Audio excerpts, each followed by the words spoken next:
דקדוק מסורת המקרא, Parashat V'ychi, number 5. V'lo yikehat amim, we're going to go through that again, that particular one, and try to explain the word yikehat. It is Perek Memtet, Pasuk Yod, V'lo yikehat amim, the end of the Pasuk. Rashi there uses the term for yikehat as if it's a verb. And he says that the Yod is from the Shoresh. Asifat amim. Yikehat amim is that all the nations will gather under him. Shehayod ikar, he bayesod. He says that the Yod, from the word Yikehat, Yod Kaf He, is the Shoresh, and it's part of the root of the word. And he uses a different example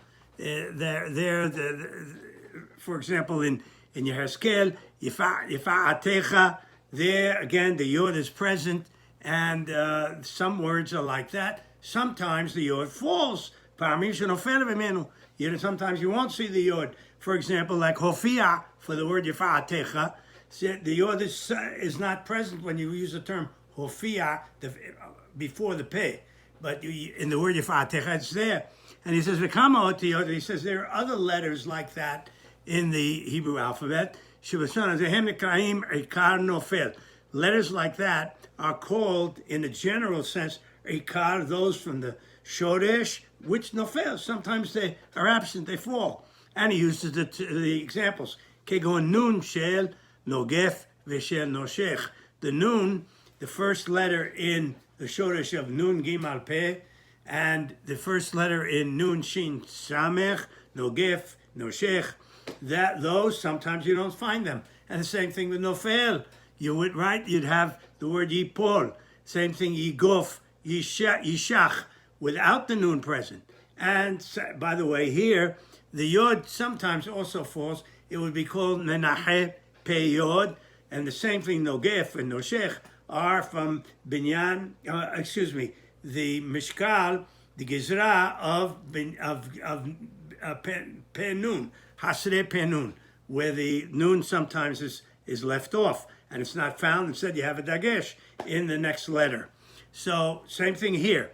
Rashi says this is a verb where the yod is part of the shoresh. And he brings other examples, same thing with aleph. Now, the Radak and the Ben Ezra say this is not a verb, it is a noun. It is something totally different. The Radak uses the terms the following over here. He says,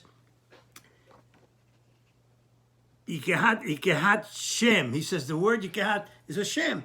It's a noun. It's something that is designated, not necessarily a verb. And he brings the pasuk V'tavuz l'kehat em, which is in Mishleh, upirusham mashma'ut va'avodah.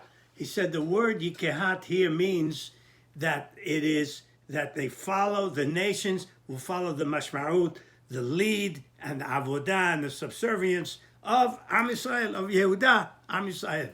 And it is a noun. They will follow the norm, the standardization, and the lead of Am Yisrael. It is not a verb. Ibn Ezra agrees. And in fact, Ibn Ezra says, V'hayod mesharet la'atid. The yod for the word Yikehat indicates the future tense of the noun itself. Yikehat, they will follow the norm and the standardization and the lead of the Amim will follow the norm and the standardization of Yehudah Yisrael. So it is not a verb according to the Ibn Ezra. And he uses the same example from Mishleh. Kemo likehat em. Likehat em means the way a mother leads her child. She sets standards.